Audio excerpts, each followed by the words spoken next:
al-musannif rahimahullah ta'ala wa nafa'na bihi wa madana bi asrari bidarini amin ya rabbal alamin. Al-Fatihah. A'udzu billahi minasy syaithanir rajim. Bismillahirrahmanirrahim. Alhamdulillahi rabbil alamin arrahmanir rahim maliki yaumiddin. Iyyaka na'budu wa iyyaka nasta'in. Ihdinas siratal mustaqim. Siratal ladzina an'amta 'alaihim ghairil maghdubi 'alaihim waladdallin. Bismillahirrahmanirrahim. Wal maqalatu, dan perkataan al-hadiyata asyarah yang ke-11, qila itu dikatakan Ibrahim kepada Nabi Ibrahim alaihissalam, ai syai'in, karena apa, ittakhadha ka, telah menjadikan kepada engkau Allahu Allah khalilan sebagai kekasih. Qala, menjawab Nabi Ibrahim alaihissalam, bisalah satu asya, dengan 3 perkara. Hadirin jamaah majelis taklim Allah. Jadi maqalah, perkataan atau nasihat yang ke-11, tentunya bab yang ketiga dalam kitab Nashihul Ibad. Itu ada suatu pertanyaan yang ditujukan kepada Nabi Allah Ibrahim alaihissalam, khususnya terkait mengapa atau apa sebabnya Allah menjadikan Nabi Allah Ibrahim alaihissalam sebagai kekasih. Khalil, bagus tuh nama Khalilnya, tapi jangan Khalil doang, tambahin Khalilullah gitu. Iya, makanya kalau perempuan mah kadang-kadang Khalilah gitu ya. Tuh, kalau Nabi Allah Ibrahim alaihissalam Khalilullah, kekasih Allah. Kalau Rasulullah Nabi kita Muhammad SAW Habibullah, ya sebenarnya mah hampir sama tapi tinggian Habibullah. Jadi itu ya, pernah Nabi Ibrahim alaihissalam ditanya apa sebabnya Allah menjadikan beliau sebagai kekasih. Nah, Nabi Ibrahim menjawab itu dengan 3 perkara. Nah, mudah-mudahan kita juga nih, kalau memang bisa mengerjakan, bisa menjadi kekasih Allah, sebagaimana Nabi Ibrahim alaihissalam. Sedangkan kalau sudah menjadi kekasih Allah, luar biasa ya, istilahnya selalu diperhatikan, selalu ditolong, bahkan ya walaupun nggak minta juga, karena diperhatikan, dikasih. Nah, apa aja tuh yang 3 hal? Ikhtartu, 1, aku memilih amrullahi ta'ala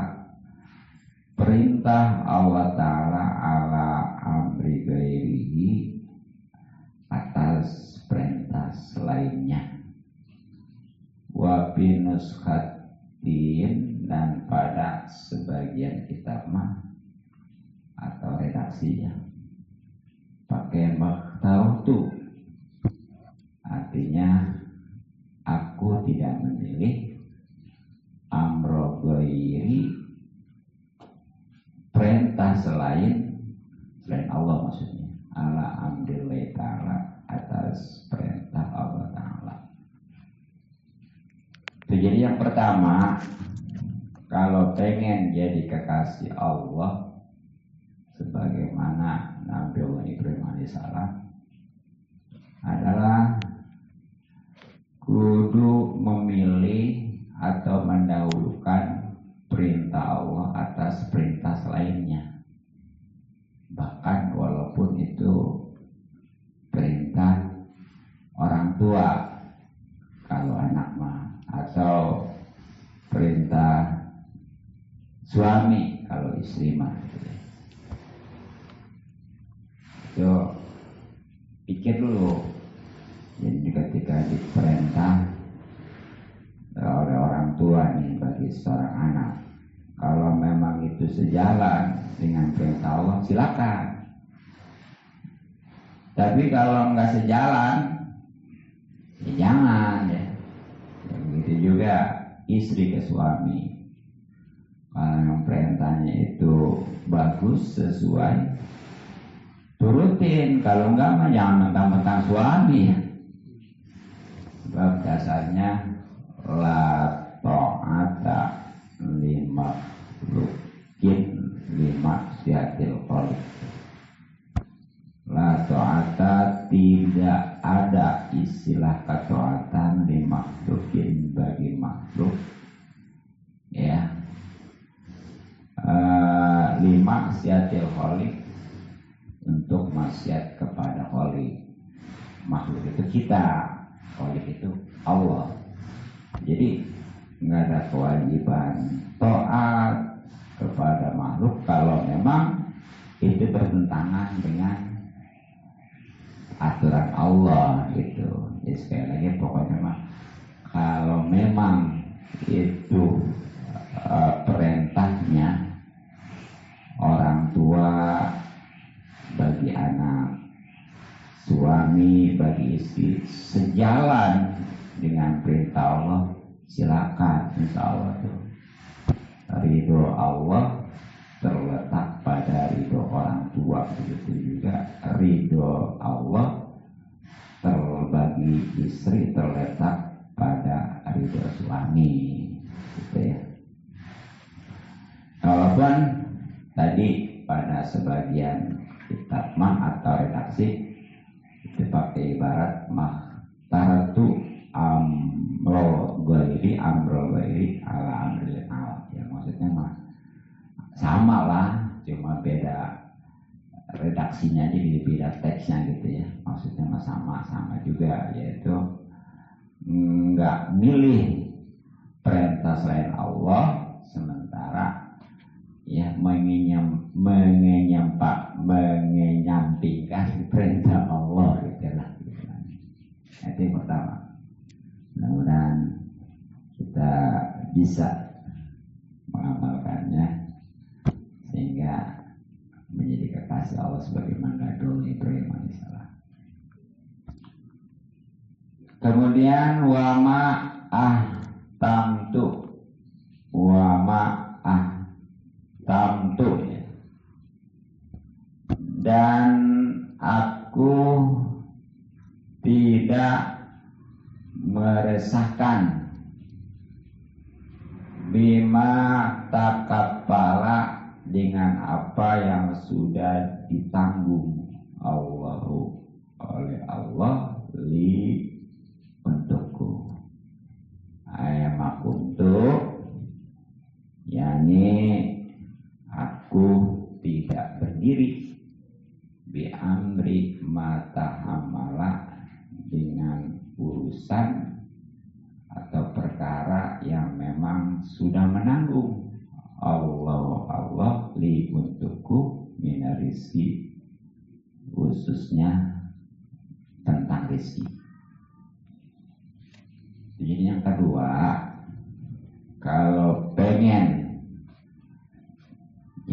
kekasih Allah sebagaimana Nabi Ibrahim alaihissalam adalah jangan resah, jangan gelisah, jangan galau dengan sesuatu perkara yang sudah dijamin oleh Allah.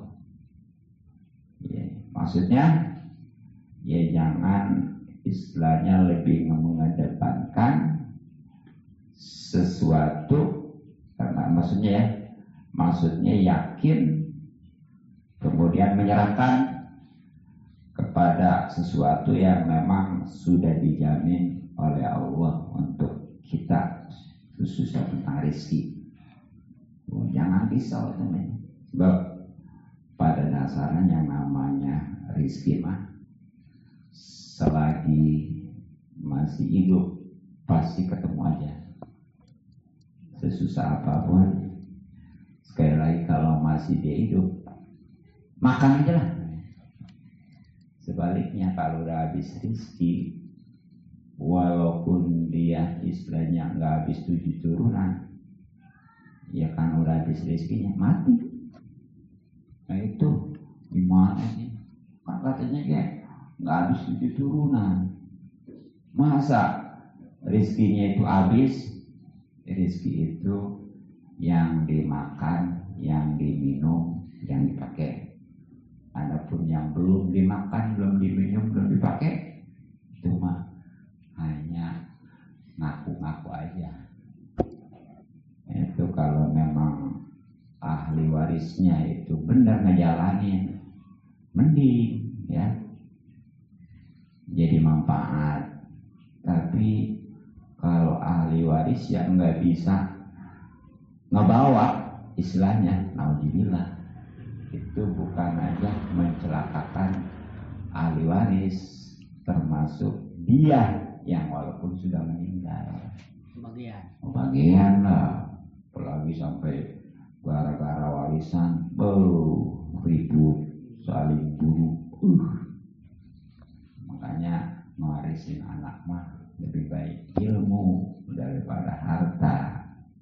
Sebab harta mah kalau nggak ada ilmu yakin nggak bisa ngebawa. Tapi kalau ada ilmu mah insya Allah nanti harta juga bakal ngikutin. Ya, contoh lah ya, seperti para ustadz kiai, gimana tuh padahal mah ya nggak pendidikannya. Bahkan kalau kita mau bercermin kepada baginda Nabi, istilahnya TK juga kagak, belum ada. Tapi intinya memang takwa ya. Intinya mah takwa. Walaupun dia banyak ilmu, kalau nggak takwa tetap aja.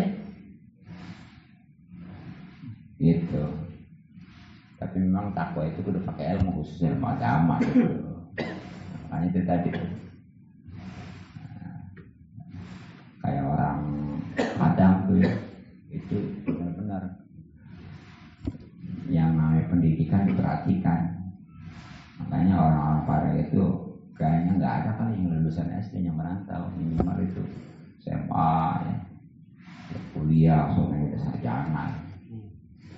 Ya, walaupun ya sebenarnya tadi yang dimaksudkan ilmu yang betul-betul adalah ilmu agama.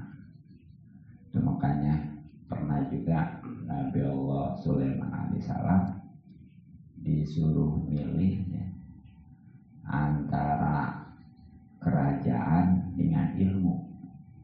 Padahal yang ditawarkan kerajaan katanya, baru ilmu. Tapi Nabi Allah Sulaiman alaihissalam milih ilmu. Nah, karena milih ilmu udah pasti ada, kerajaan juga dikasih kan, terbukti ya. Kalau Nabi Allah Sulaiman alaihissalam saat itu milik kerajaan, wallahualam. Tapi sekali lagi karena milik ilmu, akhirat, agama, nah itu kerajaan dunia ikut, gitu. Ya, bagaimana ungkapan Imam Ghazali itu, kalau orang nanam padi, rumput tumbuh. nanam rumput, padi nggak bakal tumbuh. Nah itu ibaratnya padi itu agama, ya, akhirat. Rumput itu dunia. Makanya jangan sampai galau lah, risau lah. Ya bahkan di kitab hikam ada ya, kalau ada orang sangat memperhatikan, sangat berusaha ya, untuk mendapatkan sesuatu yang memang sudah dijamin oleh Allah, sementara dia lalai menyepelekan yang dituntut oleh Allah, itu bukti buta hati. Maksudnya gimana? Nih, kalau yang namanya sudah dijamin oleh Allah kan rezeki itu tadi ya, mati-matian. Padahal udah dijamin. Giliran yang dituntut oleh Allah ibadah, khususnya ngaji, segalakan. Nah itu sekali lagi bukti buta hati. Yang namanya buta hati lebih bahaya daripada buta mata. Kalau buta mata mah insya Allah, kalau buta mata mah insya Allah, kalau hatinya nggak buta mah peka gitu ya, justru lebih aman lagi. Aturan maksiat jadi enggak ya. Tapi kalau udah buta hati, mata nggak buta, bahaya. Ya walaupun mata nggak buta, untuk menjadi istilahnya sen itu hati jangan sampai buta. Nah di antara cara itu ya, jangan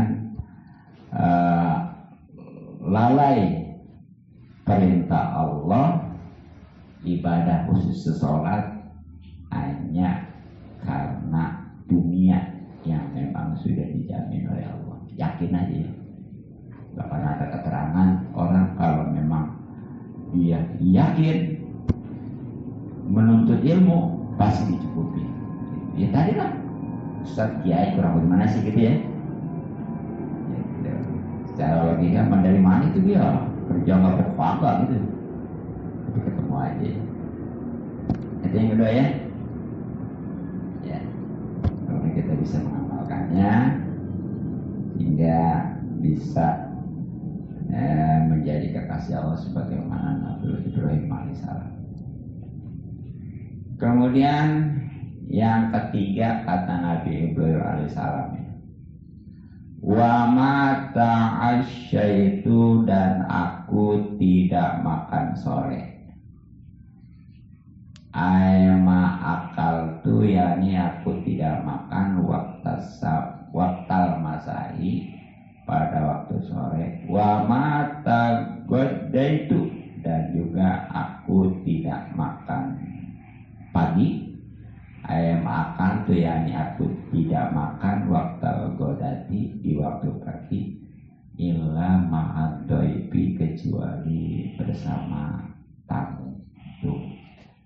Jadi yang ketiga Nabi Ibrahim sebabnya diangkat, dijadikan sebagai Khalilullah, kekasih Allah, itu enggak makan, baik makan sore maupun makan pagi.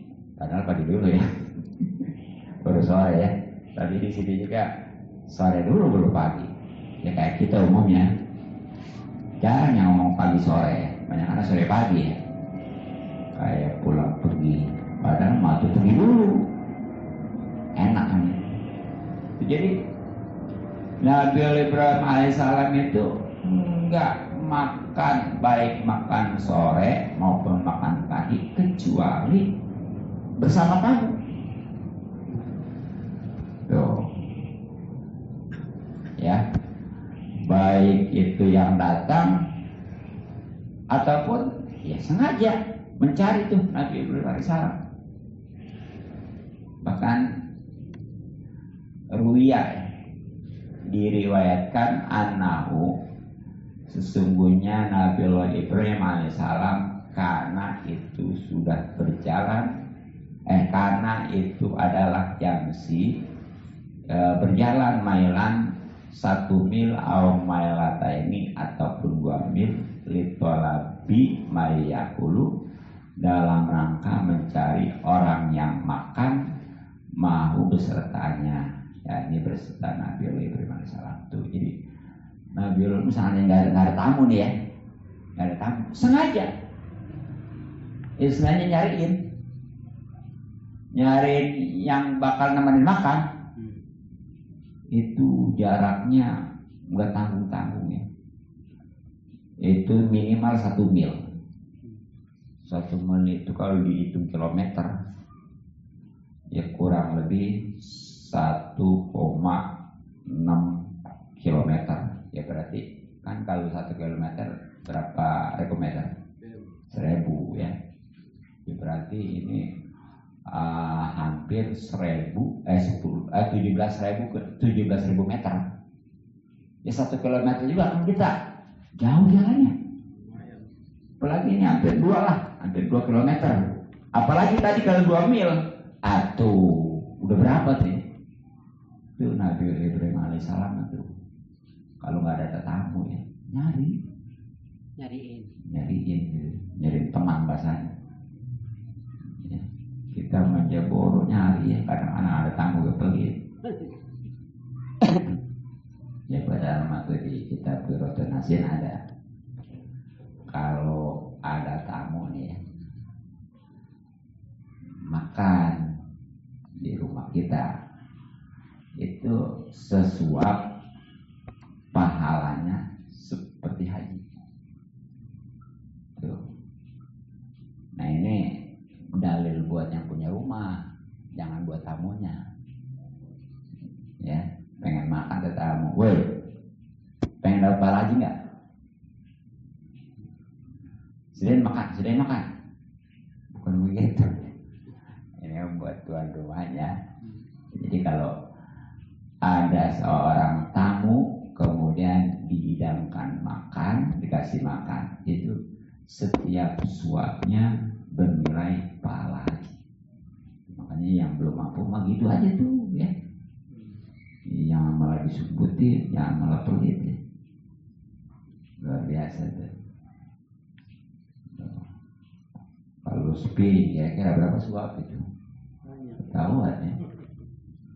Iya, ya bahkan kalau telur pakai habis piring nambah lagi biar banyak. Selain dari makan apa aja tuh? Apa aja? Ya pokoknya makanan. Ya pokoknya bentuknya makanan aja. Ya bukan makan aja. Ya sama. Seandainya memang ada tamu ke rumah, ada jamu, sediain jamu. Itu yang jelas sesuap pahala haji. Itu luar biasa deh. Makanya wajarlah kalau Nabi Ibrahim itu sampai bela begitu. Misalnya nggak ada tamu, sengaja nyariin tetangganya ya. Jaraknya nggak tanggung-tanggung gitu. 1-2 mil, sedangkan tadi 1 milnya itu hampir 2 kilo ya.